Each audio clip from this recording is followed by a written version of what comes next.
Il est tout de même difficile de croire que tous ces biologistes, zoologistes et autres savants puissent se tromper. Après tout, ils ont été formés dans les meilleures universités. Peut-être que le professeur Maciej Giertych de l'Académie des sciences de Pologne, appartenant à l'Institut de dendrologie et enseignant la génétique des populations à l'université de Toruń, pourra nous éclairer. Un vrai savant tire ses conclusions de l'observation et des données expérimentales. Les scientifiques étudiant la génétique, la cytologie, l'anatomie et d'autres domaines des sciences expérimentales sont sûrs et dignes de foi, quoi qu'ils pensent par ailleurs de l'évolution. C'est la démarche de la science, mais il faut se méfier dès que quelqu'un se proclame expert en évolution. Pourquoi dites-vous cela? Parce que l'évolution n'est pas une science, mais une philosophie. Les savants se fient les uns aux autres, aussi acceptent-ils souvent ce que déclarent les évolutionnistes, à savoir que l'évolution est une science. Mais ce n'est pas vrai. Que la théorie de l'évolution soit une science n'est qu'une opinion de certains théoriciens de la biologie ou philosophes. N'y a-t-il aucune preuve scientifique à l'appui de l'évolution? Ce qu'on prétend être une preuve de l'évolution est le fait indéniable que tout organisme a des parents, au moins un parent. Quand on applique cette vérité à l'époque où n'existaient ni fourmis, ni grenouilles, ni hommes, cela conduit au postulat non scientifique que la première fourmi provenait d'une non-fourmi, la première grenouille d'une non-grenouille, le premier homme d'un non-homme, et ainsi de suite. Pourquoi dites-vous que cela n'est pas scientifique? Parce que les données que nous possédons ne le prouvent pas. La science génétique établit clairement qu'un tel changement n'est pas possible. Les évolutionnistes vont encore plus loin. Ils déclarent que des êtres vivants proviennent de matière non vivante. Mais s'il n'existe aucune observation à la base de ce que déclarent les évolutionnistes, comment peuvent-ils convaincre tant de savants que l'évolution serait un fait scientifique? Leur principal argument est que de petites mutations positives ou bénéfiques s'opèrent dans les cellules de la reproduction et sont ensuite conservées par sélection naturelle. Ils soutiennent que ces mutations s'additionnent et amènent une espèce à évoluer graduellement vers une autre espèce.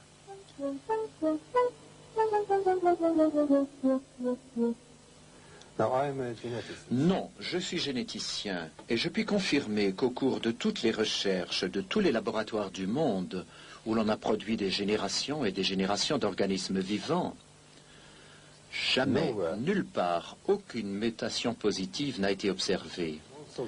Et dans la population qui a été la plus étudiée, celle des hommes, toutes les mutations connues sont soit neutres, soit négatives. Elles n'ont jamais amené d'amélioration. D'ailleurs, la nature est programmée de façon à protéger l'altération des gènes et à corriger les erreurs qui se produiraient. Mais si les mutations ne sont pas à la base des changements, qu'est-ce qui cause les différentes variétés d'animaux et les différents types d'hommes? Les variétés proviennent des combinaisons, du mélange des gènes pendant la reproduction sexuelle. Les organismes adaptés à des conditions précises se concentreront dans un environnement qui offre ces conditions-là. En se croisant entre eux, ils formeront un groupe qui deviendra une variété. En outre, si accidentellement un groupe se trouve isolé, des traits particuliers y apparaissent et lui donnent un aspect distinct. C'est ce qu'on appelle la dérive génétique.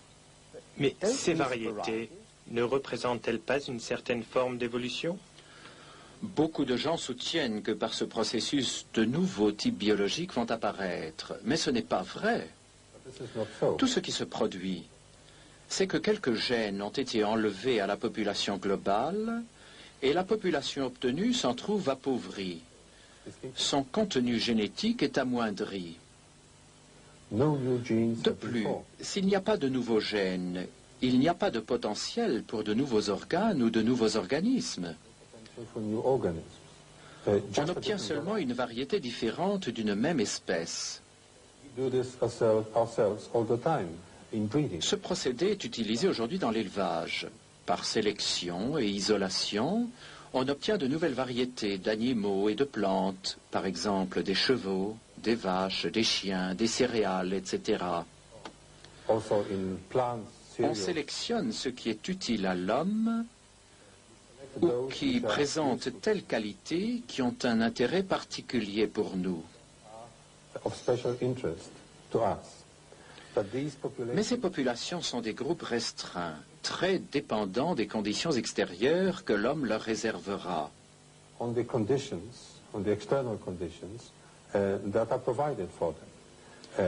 Si l'on ne s'en occupe plus, ou elles mourront, ou si elles survivent, elles retourneront à l'état sauvage, en cessant d'être une variété distincte.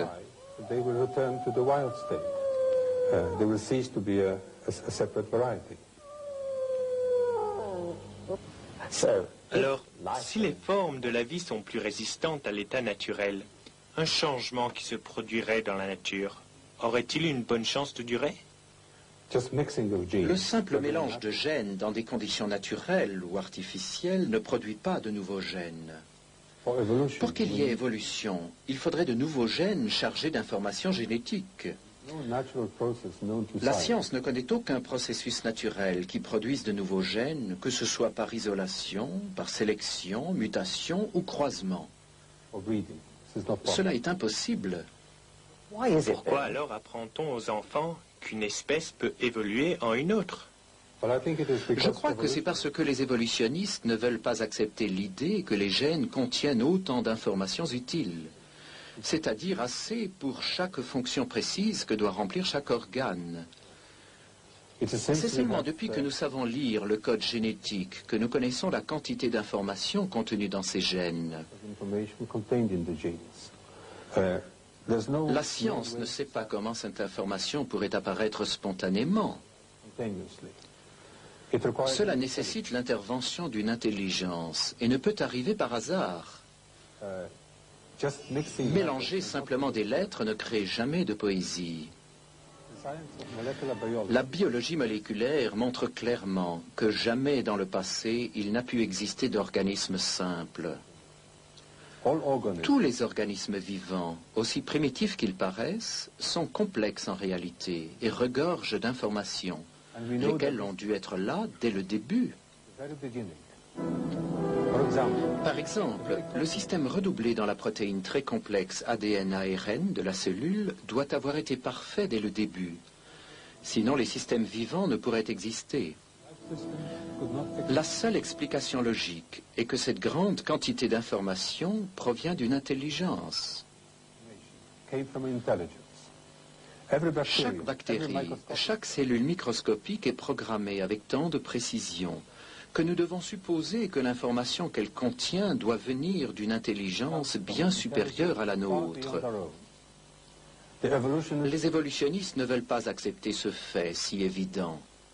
Aussi produisent-ils des théories qui n'ont pas de valeur scientifique, car elles n'expliquent pas comment la nouvelle information génétique serait produite.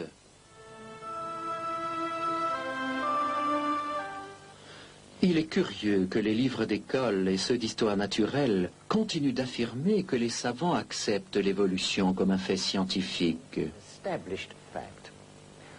Le programme que nous venons de voir montre des savants qui s'opposent absolument à cette idée. Ils refusent même à l'évolution la qualité d'hypothèse scientifique. L'idée d'une évolution graduelle des hommes à partir de créatures telles que les singes australopithèques n'a aucun fondement et doit être rejetée. La complexité se trouve au commencement. Pour le généticien, c'est une preuve indéniable que l'évolution biochimique n'a jamais eu lieu. Donc la théorie de l'évolution n'a aucun fondement dans la géologie. De nombreux processus naturels indiquent pour la Terre un âge relativement jeune. L'évolution n'est pas une science, c'est une philosophie. Nombre de savants arrivent à la même conclusion. Ils déclarent que si on continue à croire à la théorie de l'évolution, malgré l'évidence incontestable qui s'y oppose, C'est bien pour une raison philosophique et non scientifique. And not for scientific ones. La récente découverte qui montre que les strates dans les roches se forment latéralement est d'une importance capitale. Enormously important. On ne peut plus ranger les espèces fossiles en grades évolutifs. Into evolutionary trees. It also Cela explique pourquoi on n'a jamais découvert de lien fossile entre les différents types d'animaux ou de plantes. different kinds of plants have never been found. Finally, Et les hommes des cavernes, ne seraient-ils pas la preuve que des hommes primitifs ont évolué en hommes civilisés? Voici encore une légende basée sur la théorie de l'évolution et sur la position des fossiles dans les roches. Nous savons actuellement qu'on ne peut déterminer l'âge de la Terre à partir des roches sédimentaires, dont la plupart auraient pu être formées par une seule catastrophe aquatique. Les restes fossilisés de ces hommes proviendraient donc de groupes de gens vivant avant cette inondation, coupés du reste de la civilisation.